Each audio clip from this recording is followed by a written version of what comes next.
All right, potties, you're making a difference because of you and the people that listen to the show on WAAFM terrestrially, if you want to call it that. We have sent over 47,000 meals to the people that are struggling in Ukraine after they've been displaced because of the war. That is pretty stinking amazing. And I love the fact that you're getting to partner with us in ministry right now in a very tangible way. You're not only helping feed people, but you're also making sure that they get the gospel as well. So thank you so much. But sadly, as the war stretches on, the need is still there and becoming greater. Here's the great news, though. It only takes 25 cents to send one meal. So for about the cost of a dinner out for you and your family, you could make sure that a couple hundred meals are sent to Ukrainian refugee families. Can you imagine what a relief that is for moms who have no idea how they're going to feed their kids from day to day? This is truly ministering to the orphans and widows, like the Bible says in James. And we'd love to keep that going and send another 25,000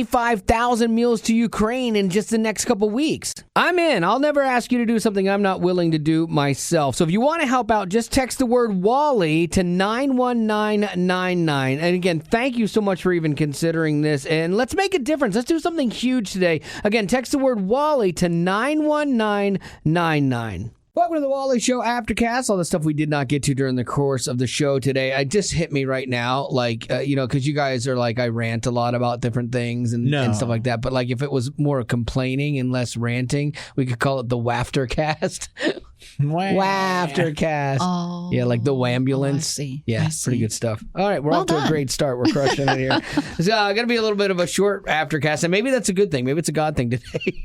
Then again, we've said that before, and then it ends up being 30 minutes. It has to be today because we got Colton Dixon coming in, and we got to run upstairs and do an interview with him, tape an interview with him. I'm really excited about this because I like Colton, first of all, and I got a couple things that are fun to do. I never thought we'd get to play this one game again. Shipwreck or Poop Deck. So good. I know. We did that for King and Country, and I cannot wait to play that, as well as a brand new game called If the Shoe Fits. So we'll have some new content from him later on in the week.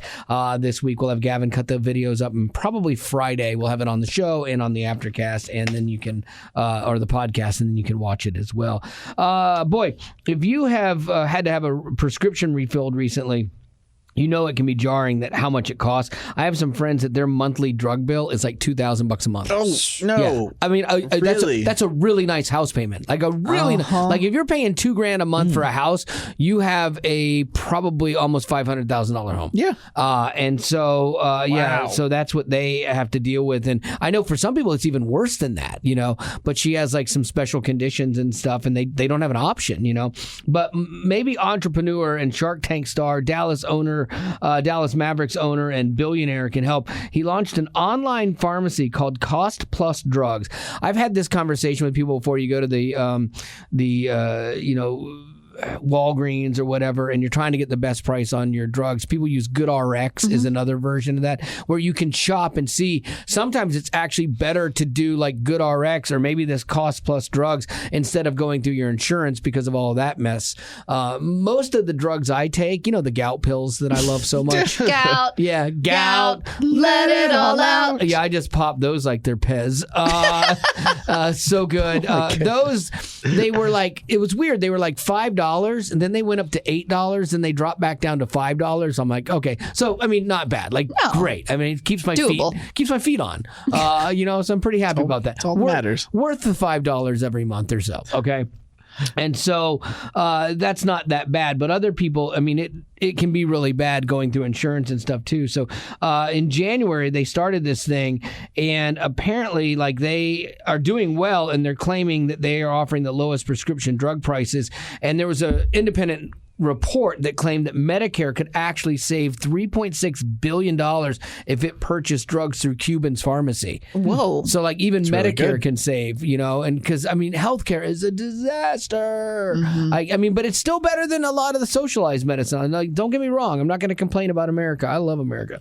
But there are problems in it and that need to be addressed. And we really haven't solved the healthcare issue in years. I mean, we've never solved it, but we haven't even really addressed it great in years. But On Twitter, he said, Cuban said that the company doesn't spend a nickel on advertising, completely relying on word of mouth. Wow. And that allows us to offer such low prices. I have to believe it's more than that. No, I wouldn't. Because Really? you're standing in line at the pharmacy waiting to get your pills. Yeah, right. And you have nothing to do but talk to strangers around you. And if you say, hey, I did blah, blah, blah, blah, blah, blah, blah, they'll be like, oh, I'll do that too. But even if you spent $10 million on advertising, you think that would offset by more people using it and you'd have lower like he has to be getting other deals. The guy's a billionaire for a reason. He's got to have found a way to source all of this stuff at lower prices. Well, Shark Tank probably did something. Is he getting them from Mexico? What's he doing? Is he running a black market? I'm real curious. If it all works. It can't just be advertising dollars that big pharmaceutical companies are spending all this money on advertising and that's why their stuff's so expensive. It can't be that, He says, we're just getting started, though. I do bet, you mentioned Shark Tank, I do bet a bit of this passion came because his daughter has severe allergies. And so he invested in a company on Shark Tank that addressed allergies and keeping kids safe. And so, that's probably what started him down this path. And I think that's cool, too, because, he's not hurting for money. He can afford any medicine that he needs, But the fact that he realizes other people can't and chooses to use what he's built for good to help other people, I really like that. I think that's really cool. I think there's a point at which, especially when you're wealthy and you have everything you don't want for anything, you want a legacy. You want something for people to remember you by that matters and means more. I think a lot of rich people go through that, and that's why they have buildings donated that are named after them and things that they hope will have a legacy. Actors do this when they do a kids movie after they've been an action film of their whole lives, and then they do a kids movie because they want that to be a legacy that their kids and grandkids, listen to and watch and things like that. But so good on Mr. Cuban there. Let me see, a little Roe v. Wade stuff. Yesterday there was a lady that was really upset with us for not talking about Roe v. Wade on the air. And it was a real tricky thing because you don't want to be doing a victory lap if you're pro-life and then just making people mad that are already mad and making it worse. And so we had opted on the radio to kind of stay out of it because no one would be happy on either side. And there are both sides inside of Christianity, believe it or not. And so it's funny because this lady emailed and she was upset that we didn't talk about it and quoted scripture and I'm lukewarm and spit you out of your mouth, blah, blah, blah. But I pointed out, I said, well, your email is exactly the reason we didn't talk about it because I can't win. I can't please everybody in this issue, and it's a really difficult thing to talk about, and that's why we have the Aftercast. And Betty Rock had a great idea. She's like, hey, Wally, tap, tap, tap on my shoulder. Why don't you tell her about the Aftercast and just tell her to plumb near hear it? And I was like, that is a great idea. So I sent her the link to the Aftercast so that she could check that out and hear that we actually did address it in a format that was more conducive to being able to take an issue apart and look at it from a bunch of different sides where you just can't do that in a minute and a half on the radio. But this was an interesting headline that got my attention, okay? So the headline sounds almost like a bad thing. It says, but if you're pro-life, you're cheering the statistic. Here's the headline. More than 150,000 births could occur in the U.S. every year following the reversal of Roe v. Wade. And it's written from a this is a horrible thing that has happened perspective, the article, and right out of the gate. So it's funny because it's man, this is going to be horrible. We're going to have all these kids born. You're like, do you hear yourself? These are 150,000 kids that aren't going to be exterminated. Yet you're like, this is the worst day ever. You're like, no. Gosh, it's just so hard because I agree with you.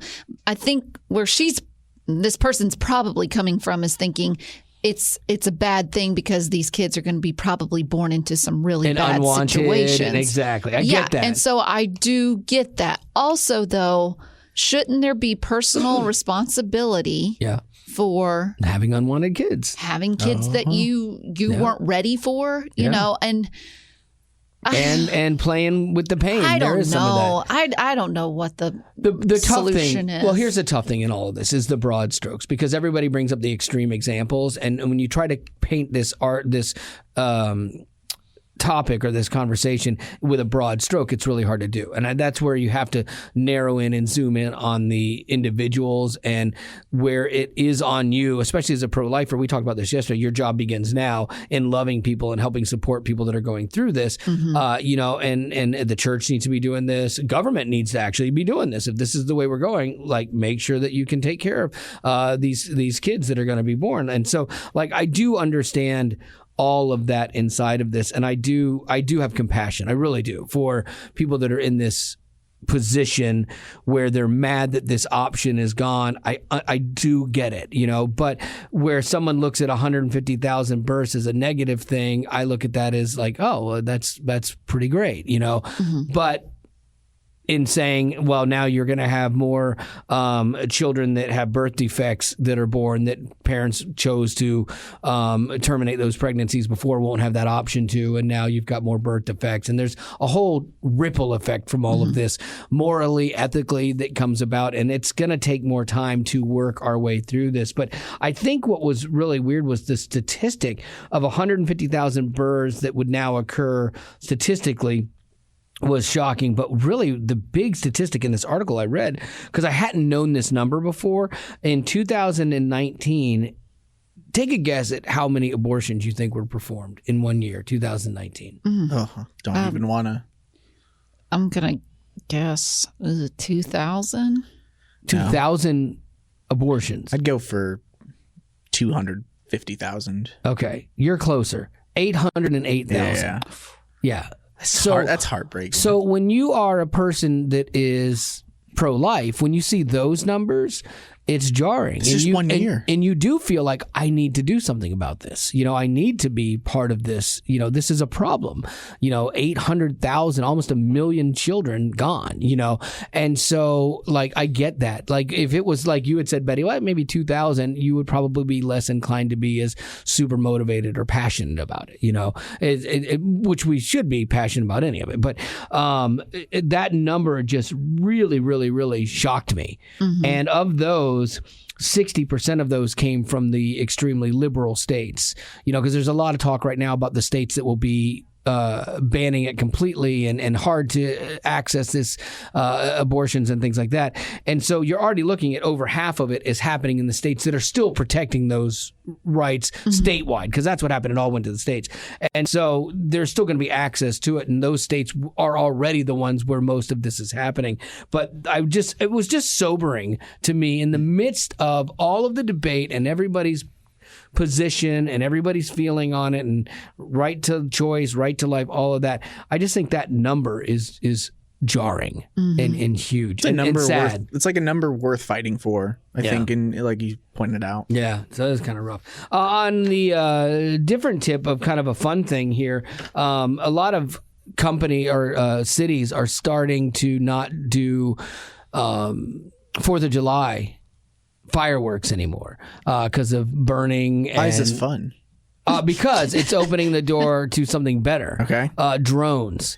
Because you saw something similar to this in Dollywood. Yeah. And it was amazing. It was better than the fireworks, honestly, because you could do any kind of pictures and you're watching these things fly. Yeah. It's quiet. It's not freaking out your kids. My daughter had a love-hate relationship with fireworks. She loved seeing them, but she was terrified of the sound. She'd sit there with her hands on her ears and stuff.